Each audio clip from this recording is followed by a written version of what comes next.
Latest updates ఎప్పటికప్పుడు పొందడానికి big TV WhatsApp channel follow అవ్వండి. లింక్ డిస్క్రిప్షన్ లో ఉంది. ఒక రాష్ట్రం నాయకత్వం వహించాలంటే, అది తెలంగాణ లాంటి గొప్ప రాష్ట్రం నాయకత్వం వహించాలంటే దమ్మునోడు కావాలి. దమ్మున నాయకుడు ఎవరంటే రేవంత్ రెడ్డి అని సందర్భంగా చెప్తున్నా. 40% బెస్ ఛార్జీలు పెంచాలంటే దమ్మున్న నాయకుడు కావాలి. 2 లక్షల రుణమాఫీ కావాలంటే దమ్మున్న ముఖ్యమంత్రి కావాలి. నేతన్నలకు 466 కోట్లు. మరి ఈరోజు ఏది వాళ్ళు తయారు చేసిన నేత వస్తువులు, చీరలు కానీ, వివిధ బట్టలు కానీ 466 కోట్లతో కొంటున్నాడు అంటే దమ్మున్న నాయకుడు కావాలి. 90 కోట్ల థ్రిఫ్ట్ చేస్తుండే స్కీము దమ్మున్నోడు కావాలి. ఈరోజు 266 కోట్లు సంక్షేమానికి, అభివృద్ధికి మరి నేతన్నలకే చేస్తుంటే దమ్మున్న నాయకుడే కావాలని సందర్భంగా కోరుతున్నాం. మిత్రులారా, ఇవే కాదు, అనేక కార్యక్రమాలు జరుగుతున్నాయి. అన్ని వర్గాల ప్రజలకు మేలు చేసే కార్యక్రమం ఈ ప్రభుత్వంలో ఖచ్చితంగా జరుగుతుందని చెప్తున్నాం. ఈ యొక్క 9 రోజులు, 1వ తారీఖు నుంచి 9వ తారీఖు వరకు ఈ మాసంలో జరిగే విజయోత్సవాల్లో ఇట్లాంటి కార్యక్రమాలు అన్ని కూడా జరుగుతున్నాయి. మనకు సంబంధించి పోచంపల్లికి సంబంధించి కూడా కొన్ని అంశాలు చెప్తా. పోచంపల్లికి సంబంధించి మన ఏదైతే మినీ ట్యాంక్ బండ్ ఉందో ఆనాడే చెప్పినాం.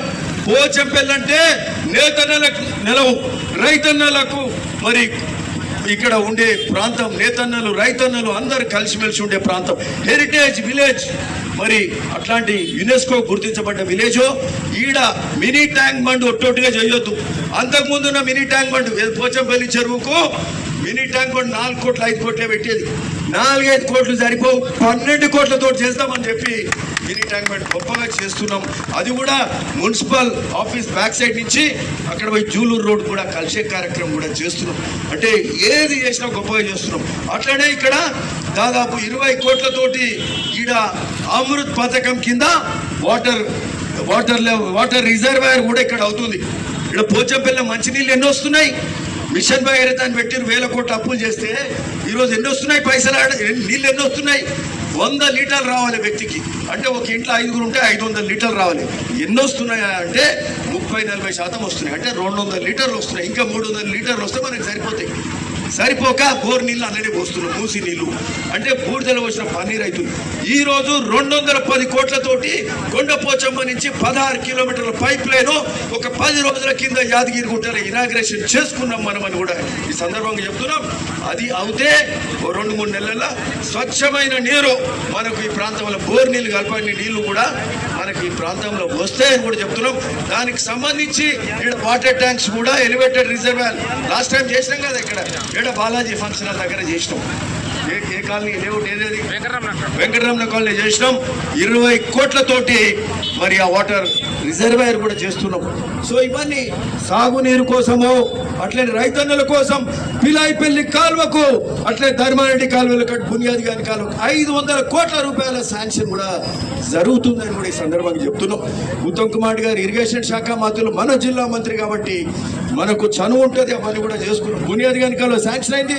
పిలాయిపల్లి ధర్మారెడ్డిది అతి త్వరలో, ఆల్మోస్ట్ అన్ని శాంక్షన్స్ అయిపోయినాయి. అతి త్వరలో మిగతా పనులు అవుతాయి. మరి అట్లనే ఇవే కాకుండా Juluru Alinagar canal, Bollepalli canal, Pilaipalli canal, ఇవన్నీ కూడా చేసుకునే కార్యక్రమం కూడా చేస్తున్నాము. అన్నిటికంటే ముఖ్యమైనది స్వచ్ఛమైన నీరు మూసీలో ప్రవహించాలి. మళ్ళా మూసి ప్రక్షాళన 30 ఏళ్ల కళ. ఎవరు మాట్లాడలేని రోజులు. ఎలక్షన్ల ముందు మాట్లాడతారు, అయిపోగానే మర్చిపోతారు. రేవంత్ రెడ్డి గారు ఏం మాట ఇయ్యలే, కాంగ్రెస్ ప్రభుత్వం ఏం మాట ఇయ్యలే. మనం మాట్లాడుకున్నాం, చేసినాం. ఈరోజు మన కళ నెరవేరుతుంది. మూసి ప్రక్షాళన కోసము ఈరోజు పెద్ద ఎత్తున కార్యక్రమం జరుగుతుంది. దాని మీద ముఖ్యమంత్రి గారు ప్రకటన చేస్తుంటే ఈ ప్రతిపక్షాలు రాద్ధాంతం చేసి, అంటే ఏ పనికి అడ్డుకోవాలి, ఏ పని తప్పు పట్టాలి, అంటే ఏ పనిలో కమిషన్ కొడతారు, లేకపోతే బురద జల్లే కార్యక్రమం చేస్తుంటే ఈరోజు అరే అవుతుందా కాదా అనేది మరొకసారి మనకు ఇబ్బంది పడ్డాము. ఆలోచింపజేసే కార్యక్రమం చేస్తే పిలాయిపల్లి దగ్గర 4-5 వేల మందితోటి జన చైతన్య యాత్ర చేసినాము ఒక 2 నెలల క్రితం అని చెప్తా ఉన్నా. మళ్ళా ఒక 20 రోజుల కింద పోయిన 28వ తారీఖు నాడు ముఖ్యమంత్రి స్వయాన ఎడుకొచ్చిండు, మూసి సంఘం దగ్గరికి వచ్చి పాదయాత్ర 6 కిలోమీటర్లు చేసి మూసి ఎట్లా ఉందో చూసిపోయిండు. For more videos like this, subscribe Big TV channel.